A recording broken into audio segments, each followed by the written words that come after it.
Hi everyone, in this demo I'm going to walk you through the deployment of IBM Sterling Integrator on OpenShift Container Platform 4.2. OpenShift Container Platform is for developing and running containerized applications. It is designed to allow applications and the data centers that support them to expand from just a few machines and applications to thousands of machines that serve millions of clients. With its foundation in Kubernetes, OpenShift Container Platform incorporates the same technology that serves as the engine for massive telecommunications, banking, and other applications.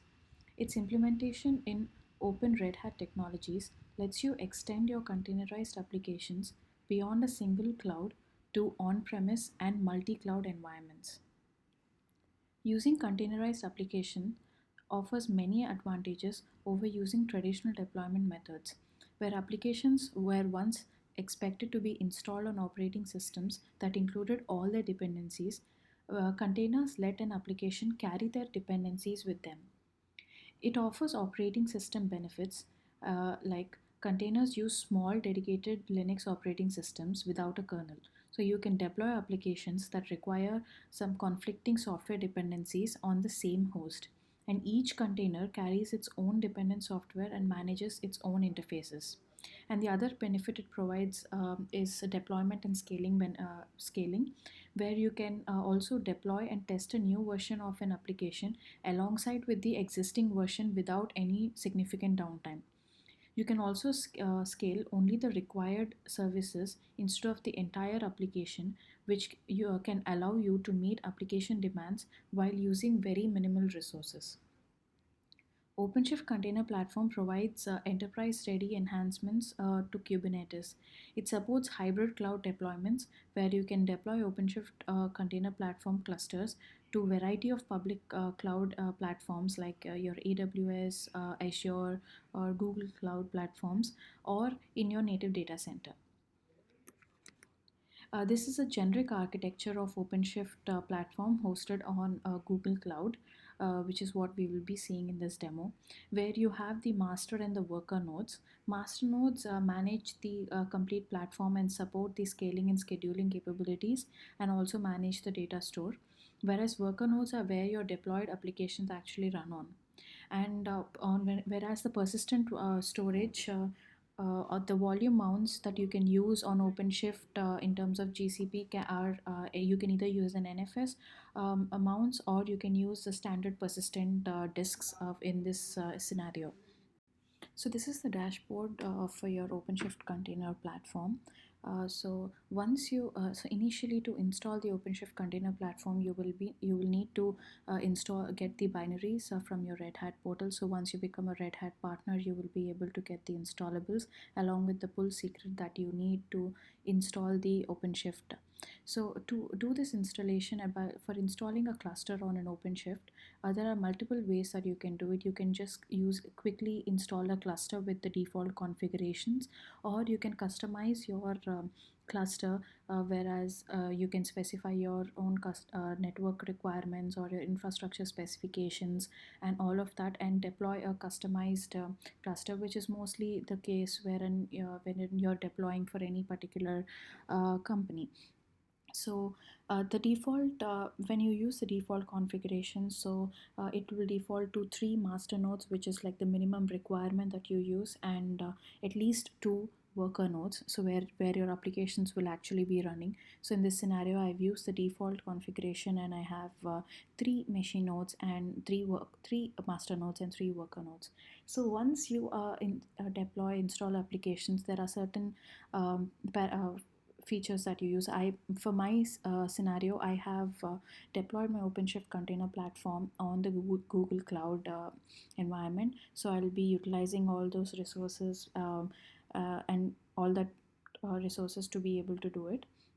So once your cluster is all set, IBM packages the Open Sterling integrator containerized image along with the scripts that are needed to be installed on your OpenShift platform. So a couple of things that are packaged along with this, along with the image to the installer for the Sterling is initially you will have to set up your storage, wherein you create some persistent volumes on your OpenShift container platform. These volumes will be there are two volumes that you might need to create. So one is the resources volume, which where you will provide your database drivers and other configuration files if needed. This either you can use an NFS mount to place all these files, or you can use your GCE persistent disk as well. Both are supported in this scenario for Google Cloud. So I've created a read-only a persistent volume for the resources, and you can also create a logs volume, wherein if you want to write all your application Sterling application logs and have that access given to any of your monitoring tool that you have, you will be able to do that by using by mounting the logs volume as well on your application. So we are using Helm charts to actually install the Sterling application on the OpenShift platform. So when I go into the pods, so here is my uh, OpenShift. Here is my Sterling running on the OpenShift platform. So when you go into it, so these are multiple, you actually can see the logs through the OpenShift console as well, on the progress that has been happening while your pod is coming up, and also any events that are related, you will be able to set all of that as well.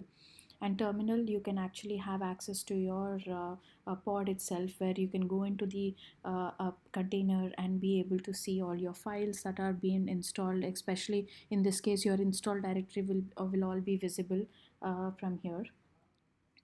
And certain other things are when you go into the compute and the nodes. So this is where your nodes are hosted. So in my scenario, I have used the configuration for 3 master nodes and 2 worker nodes.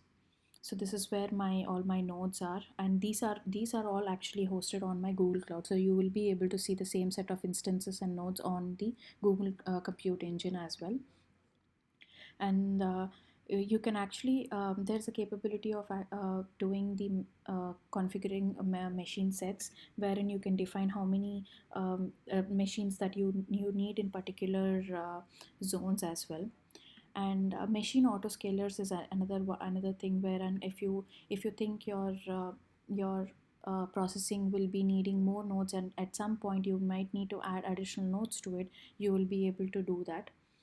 And the other feature for the pods is the pod autoscalers. There are two ways you can do it. You can either create an a horizontal pod scaler here and apply it to your nodes that are already running, or IBM, along with the IBM Sterling image, you also have some of the scripts that are already provided, which you can configure beforehand before even deploying your Sterling applications. So that way you will be able to scale your instances at runtime as well. So there are certain metrics that you can actually put as use as conditions to be able to scale up or down your instances. You can also define replicas for your pods. So if you based on how many pods you want to be running on that. So initially in your configuration file, you will be able to define how many replicas, minimum and the maximum replicas that you want to be spin up. So as in whenever a pod is down, the other pod comes up automatically. And the other thing is the secrets. So secrets are actually your if you want to store any system passphrases or your database parameters or passwords or system passwords, or your pull secrets for your Docker image and all of that, you will be able to store them as secrets in your OpenShift container platform and use those secrets so that your passwords are not exposed anywhere. So that way they are very much secure.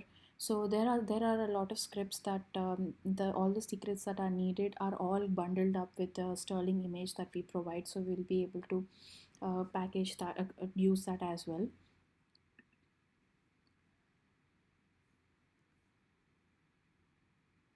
Sterling integrator. So this is about deploying the Sterling integrator on your OpenShift container platform.